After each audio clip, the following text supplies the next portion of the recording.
First thing we did when we went in the studio was lay down all the rhythm tracks using acoustic guitar. That was the basis for every song we did. You're on. Okay. 1, 2, 3, 4. Rick did the acoustic on a few songs, and then I would do the acoustic on a few songs. The timing was pretty decent, considering we didn't use a metronome. We would throw down scratch vocals after the guitar track, and then move straight on to doing the drums.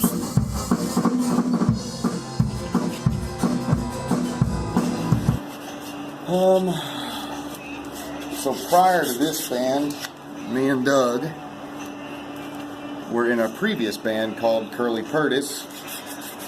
And after that band broke up for numerous reasons, about 3-6 months, something like that, maybe a year later, I went over to Doug's house and asked him if he wanted to just start playing music again. And ever since then, we wrote some songs, figured out a little bit of an EP that we wanted to do that we thought people would really appreciate.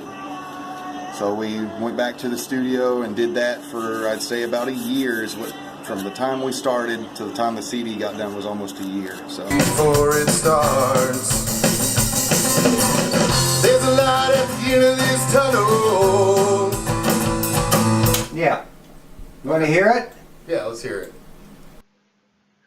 One of the best parts about going to Big Ear's studio was working with Paul. We had worked with Paul when we were in the band Curly Purtis. He was just a really fun guy to work with. Really knew his stuff and made it easy, made everything easy. And he was a big help. He never forced his opinion on us, but he was always. You could always ask him, Paul, what did you think? And he would give you an honest answer. And I really like that about Paul. He was a big help, and he's got a great ear. He makes everything sound great. We actually called him the Wizard.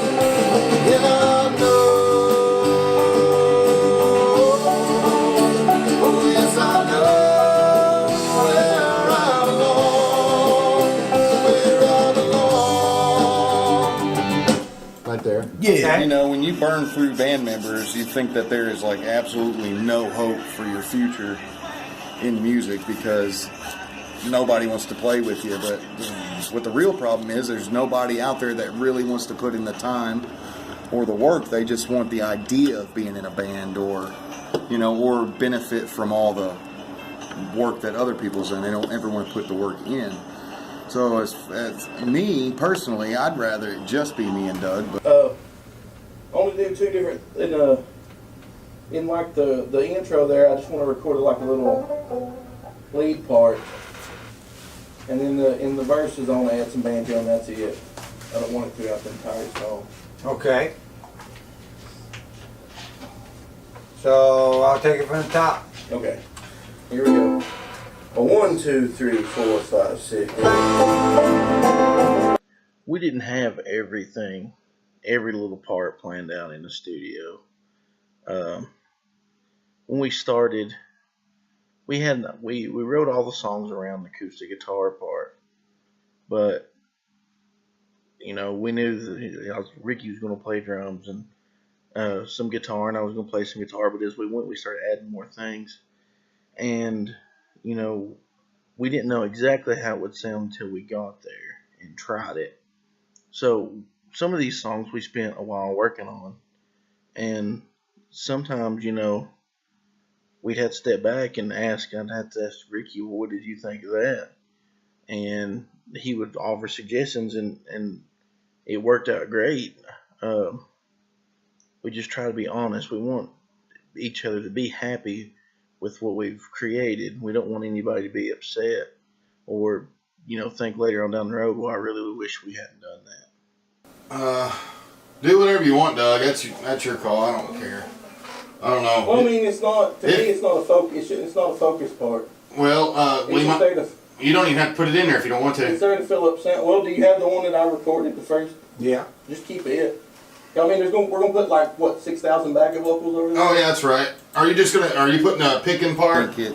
I think it's better if it's just me and him playing because we know how each other plays and we're super comfortable with each other and we're super honest. There's no back talking, talking behind people's backs. There ain't no lies or holding things back. If I do something that he don't like in the studio or in practice, we just say, hey man, I don't like that. Is there anything we can do about that? And it just changes like instantly.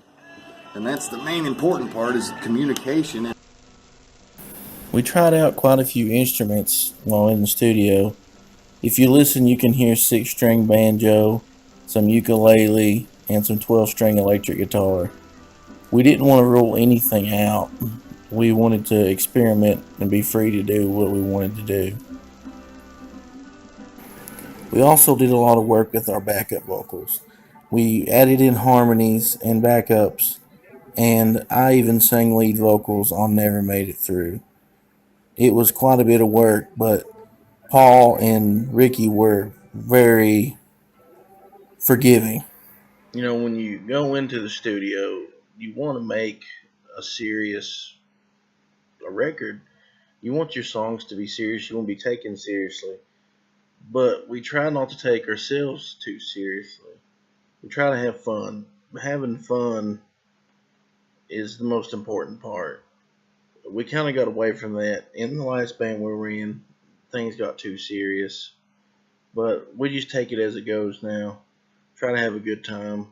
There's no reason to get upset and to fight over things. Just have fun. And then I drew a new face and I left before the cool run and I'm giving it my best, but nothing's gonna stop me. Tiptoe through the tulip.